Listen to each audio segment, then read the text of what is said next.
They say you never forget your first resuscitation call, the rush. The panic, the weight of someone's life quite literally in your hands. But I don't remember the first one. I remember the one that made me question if the dead can choose to come back, or if something far worse can drag them back against their will. Imagine standing in a darkened farmhouse miles from the nearest paved road, the only sound your own breathing under the hiss of fluorescent lights and the heart monitor of a woman who had already flatlined twice. I was a rural paramedic for 12 years, and in that time, I saw more than my share of heartbreak, tragedy, and yes, horror. But there was one call, just one, that I still can't explain. And the worst part, no one believed me. Not my partner, not the hospital staff, not even the coroner. She died right there in front of me. I saw it. And then, she didn't. If you're the kind of person who needs tidy endings and rational explanations, maybe turn this off now. But if you've ever wondered what really happens in the space between life and death, what might claw its way out of that space just to be seen one last time, then listen closely, because this isn't a ghost story, this is a confession. My name is Jacob Rayner. I was an emergency responder based out of Briar Hollow, a little township you won't find on most maps unless you already know where to look. Population just under 2,000, one gas station, one diner that's open when the owner feels like it, and one volunteer-run fire and rescue station that doubled as my second home for nearly a decade. We didn't have a hospital, just a 2-room clinic that shut its doors at 5 p.m. Anything serious, anything messy, we had to get to County General, 42 minutes away by ambulance, longer if it was snowing, which in the hills of northern West Virginia it usually was. Most nights were quiet, sometimes eerily so. There's a kind of silence in rural country you don't get in cities, a real thick stillness that settles over everything after dark, broken only by the low hum of power lines, or the occasional distant howl of coyotes. But when that scanner lit up with a 1085 or a 1054, we were the only lifeline for miles. My partner was Jill. She'd been doing it longer than me, tougher than she looked. We had a rhythm: triage, stabilize, transport, fast, efficient, no room for doubt. And in our line of work, you learn to shut the door on emotion. You can't help everyone. Some people you get there too late, some you save, some you think you saved. That night, the call came in just after female, mid-30s, suspected suicide by overdose, unresponsive but still breathing. GPS pinged it to a remote property along Old Creek Road near the edge of the state forest. I remember because it was one of those houses that didn't exist in any formal database. We had to plug the coordinates in manually. The smell hit me before we even reached the porch: damp wood, rotting leaves, and something else underneath. Something chemical, the kind of scent that coats your tongue. The place was dark, no porch light, no movement inside. But someone had called us. Someone had unlocked the front door. We didn't know it yet, but that house had already seen death, the kind that lingers. We stepped into the house, calling out, announcing ourselves. No response. The interior was dim and smelled like mildew and expired pharmaceuticals, some combo of acetone and something sour. Jill flicked on her flashlight, sweeping it over the entryway. Old wallpaper peeled from the walls and water stains marked the ceiling like bruises. We found her in the bedroom. She was lying on the bed, fully clothed, arms at her sides, like she had just laid down and never got back up. Mid-30s, just like dispatch said, pale, pupils dilated. I checked her pulse, weak but present. Jill went straight for the vitals while I opened our kit. Narcan, standard dose. We'd seen enough ODs to work almost automatically. Jill pushed the med and I fitted her with a non-rebreather mask. The monitor beeped to life, flickering through her vitals. BP was dropping, O2 hovering just under 8. I noted it all mechanically, clipboard resting on my knee, pen in hand. It felt routine, familiar, like 100 other calls we'd answered before. I remember thinking it was quiet, too quiet. Not the kind that comes from peace, but the kind that absorbs sound, like the house was swallowing everything we did. Still, I shrugged it off. We'd been on worse calls in worse places. I told myself we were just tired, cold, ready to wrap this up. We moved fast, loaded her onto the stretcher, Jill managing the line while I kept an eye on her heart rate. She coded once before we got to the rig, flatlined for 11 seconds before her rhythm returned. I called it a response to the Narcan. It made sense. It always did. We radioed in to County General and hit the road. I even remember cracking a joke, something dumb, about how this was going to be the only action we'd see that night. Jill gave a tired smile. It felt like any other night. That's the part that gets to me now. How normal it all seemed, because she died again. And that second time, something came with her.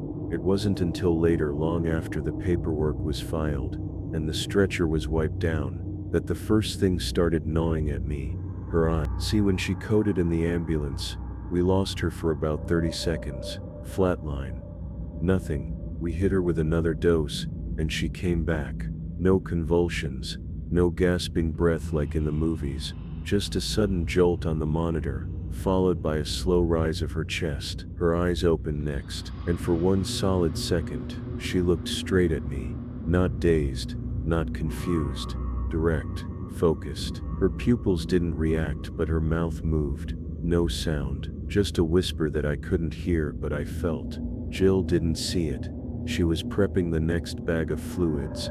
I didn't say anything then, wrote it off as muscle twitch, postictal response. But even as I told myself that, I felt that wrongness, a static pressure in my ears, like something in the air had shifted.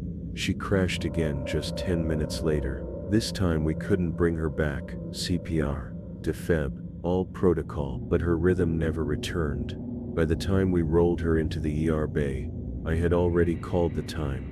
Routine suicide by overdose. That's what we put in the preliminary report. I helped bag the scene the next morning. Inventory of her belongings, meds found in the bathroom. No signs of struggle or forced entry. The sheriff on duty didn't even flinch.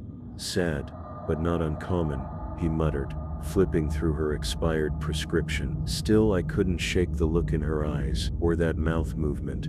So after shift, I went back to the station and dug into the archives, dispatch logs, scene reports. I wasn't looking for anything. I just needed to confirm to myself it was all routine, normal. But that's when I saw it. 3 years ago, same address, different name, same call type, suspected overdose, single female, early 30s, same bedroom, same outcome. And that woman, she'd died there too. Her name was Teresa Weller. The woman we'd just taken in was listed as Noelle Weller, sister, or cousin, or a horrible coincidence. But here's the thing, there was no family link in the official report, different next of kin, different birth records, and in the incident photo from 3 years back, same bed, same pose, same look on her face. I couldn't let it go. The coincidence gnawed at me like a splinter buried under skin. I started digging deeper off shift, off the books. First I tracked down the ME's report on Teresa Weller. Cause of death, accidental overdose. Toxicology showed a lethal dose of diazepam and alcohol. No signs of foul play, open and shut. But the autopsy photos told a different story. I shouldn't have accessed them, but I did. And what I saw, well, it's what wasn't there that unsettled me most. No petechial hemorrhaging. No fluid in the lungs, no trace of convulsions or trauma, but there was this mark, a faint circular indentation just above the collarbone. Not a bruise, not a scar, more like a pressure mark, perfectly round, flat, as if something cold and smooth had been resting there. I flipped back to Noelle's intake photos from the hospital, and my heart dropped. Same mark, same size, same placement. That was the first thread. The second came 3 days later, when I got a call from Jill. She never calls me after hours. Said she'd been having trouble sleeping, kept hearing a knock, a slow, deliberate tapping. Same time every night, 3:12 a.m., the exact time we got the call about Noelle. She joked that maybe the rig was haunted now. I tried to laugh, but I'd been hearing the same knock. Not in my house, in the ambulance bay. Just as I locked up at night, a dull, low tap against the rear door. 3 beats. Always 3. I chalked it up to paranoia, sleep deprivation. But then I reviewed the telemetry logs from Noelle's monitor during transport. One anomaly caught my eye. Between the 2 code blues after the first death, Before the second, her oxygen levels rose. No input, no assisted ventilation. For 7 seconds, her stats climbed as if she'd taken a deep breath on her own. She was dead, but something inside her wasn't. And then came the scratch. A week later, I was inventorying the rig. I opened the med cabinet we used that night, and carved into the back panel, shallow but deliberate, were 3 letters: T.W. Teresa Weller. I hadn't seen those initials in days. I hadn't even said them aloud. But now they were following me. That night, I stayed late at the station. I told myself it was to finish reports, catch up on certifications, anything logical. But the truth was simpler. I was afraid to go home. I didn't want to hear the knock again. I didn't want to be alone. It was just after 3 a.m. when the knock came, not at my door, not in the ambulance bay, but over the station's radio, dead on channel 1, 3 soft clicks, perfectly spaced. Then silence. I stared at the handset, heart pounding. We'd had no calls all night, no dispatch, no chatter, just those clicks. I reached for the radio. Station 2, copy, I said, voice unsteady. No reply, just static. Then buried beneath the noise a sound, a voice. I swear to you it spoke, not in words exactly, more like fragments, tones. I had to crank the volume to hear it, and even then it came in whispers, like someone trying to speak underwater. But one phrase came through, clear and sharp, like it had been cut into the static itself. Behind the wall. I didn't sleep that night.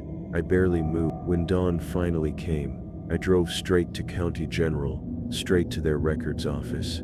I told them I needed to confirm a chain of custody detail on Noelle's case. The clerk was half asleep, barely looked at my badge. They still had Noelle's belongings in the evidence locker: her jacket, her phone, her wallet, and a worn leather-bound notebook, small like a pocket journal. The first dozen pages were empty, but midway through I found it. A list of dates, 3 years apart, all in October. Each one had a name beside it, one of them circled twice in red ink: Teresa Weller, and beneath that a line drawn in pencil, shaky and uneven like someone wrote it in a panic. I felt her inside me. I heard her say, "I'm not finished yet." I took a picture of the page with my phone. My hands were shaking so bad the image blurred. Later that night, I went back to the house on Old Creek Road. I don't even remember driving there. I just remember standing in that same bedroom, the air heavy and cold even though it was late October and still warm out. There was nothing left, no furniture, no signs of life, but I felt something off about the north wall. I stepped closer, running my fingers over the drywall, and then I heard it. A whisper, not from the room, but inside the wall itself. It said my name. I couldn't handle it alone anymore. I called in a favor from a guy I knew at State Homicide Detective Matt Granger. We'd crossed paths during a multi-casualty crash a few years back, kept in loose contact. He owed me one, and I was cashing it in. I didn't lead with the voices in the wall or the initials carved into the cabinet. I just told him I had a hunch about a pattern: multiple overdoses at the same address, same demographic, and too many unexplained details. To my surprise, he didn't brush me off, said he'd dig into it. 2 days later, he called me back. His tone had changed. "You're onto something," he said. I ran the address through the state's incident archive. There have been 5 death calls from that property in the last 15 years, 3 listed as suicide, 2 as accidental, all single women, all within a similar age range, all within the month of October. He paused. But here's what doesn't show in the official records. Apparently one of the suicide victims from 10 years ago, Rebecca Lane, was buried without a complete autopsy. Cause of death, self-inflicted lacerations. But no note, no motive, and something strange in her medical chart. A persistent anomaly in her blood work. Elevated cortisol, hyperoxia, oxygen saturation too high for a deceased person. Same anomaly that showed up in Noelle's brief return from the dead. Matt also mentioned a forensic pathology report from Teresa Weller's case, one that had never made it to the public file. It had a footnote: tissue trauma around the vocal cords consistent with post-mortem movement, which makes no sense. because Teresa was declared dead on scene. Her larynx shouldn't have shown any recent activity. And here's where it gets darker. Granger ran a DNA cross-check.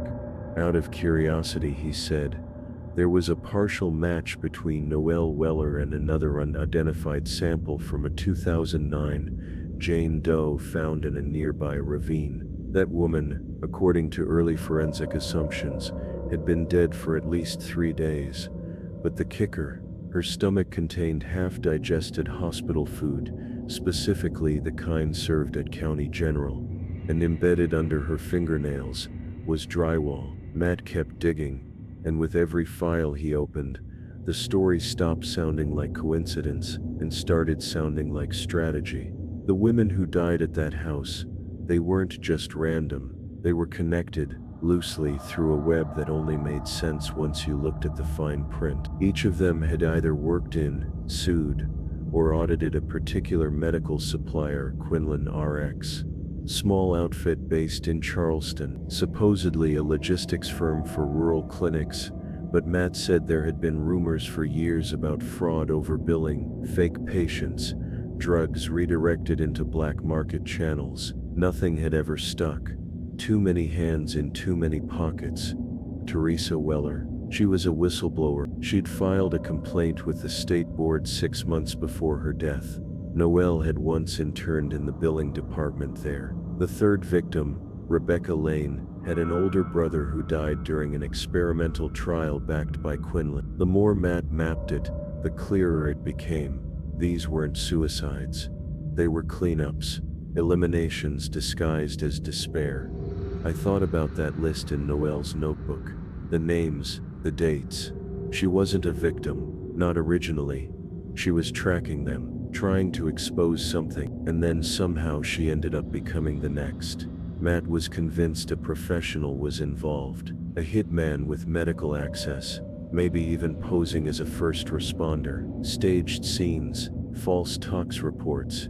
It's not hard when you control the paperwork, but here's the thing, that part I could almost accept. Human evil, systems failing people. I've seen that before.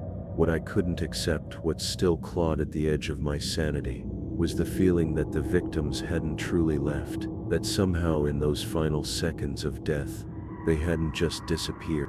They lingered, like they knew what had been done to them, like they were trying to tell someone, or worse, trying to finish what they started. Matt filed a preliminary case report with Internal Affairs. 2 days later, he was pulled off the investigation. Official reason, misallocation of departmental resources, but he told me, off the record, that the file, our file, had been scrubbed clean. Names gone, DNA records pulled. Someone didn't want it solved, and they were making damn sure it wouldn't. After that, I couldn't go back to being just a paramedic. I still wore the uniform, still responded to calls, but something inside me had cracked. I started seeing every scene differently, like every overdose might be hiding something darker, something no one wanted to name. Jill noticed the change. "You're not sleeping," she said one morning, after a particularly quiet shift. "You watch the bodies like they're going to get up again." I didn't deny it. I was watching, because a part of me believed they might.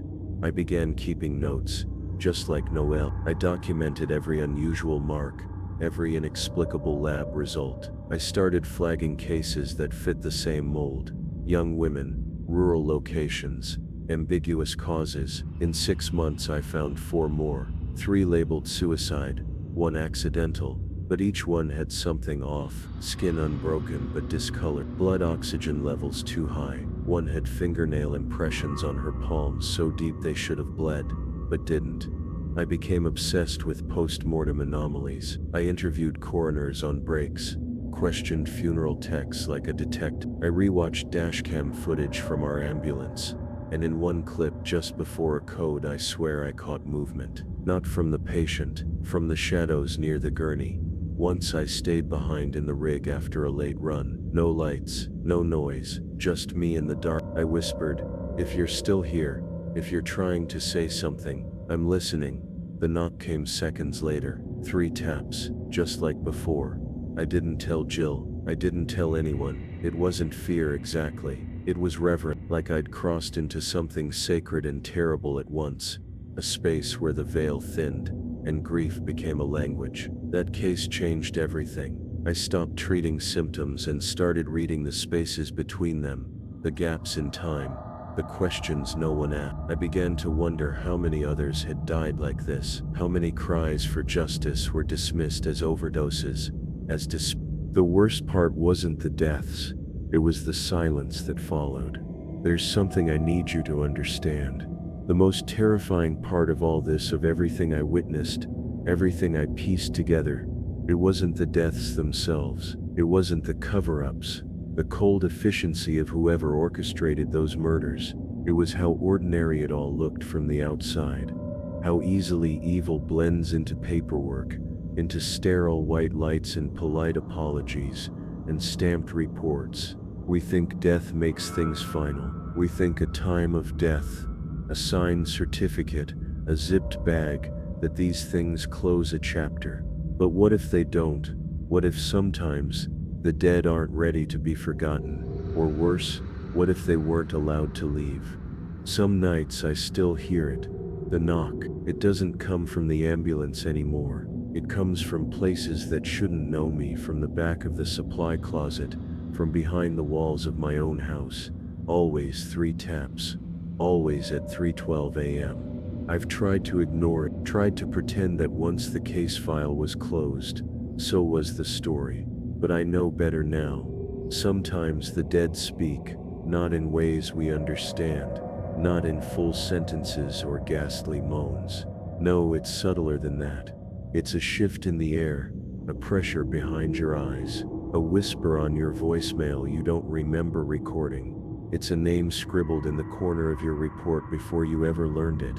And if you listen closely, if you really listen, you start to hear them in the static, in the spaces between the beeps and the alarms. Not because they want to scare you, because they want you to see, because they died wrong, and they need someone, anyone, to carry their story forward. So here's my question for you. Have you ever passed by a stretch of road and felt a chill crawl up your spine for no reason? Have you ever looked at a house and felt a pressure in your chest, like something inside didn't want you there? Have you ever been alone and felt like you were not? Don't brush it off, because maybe, just maybe, they're trying to reach you too.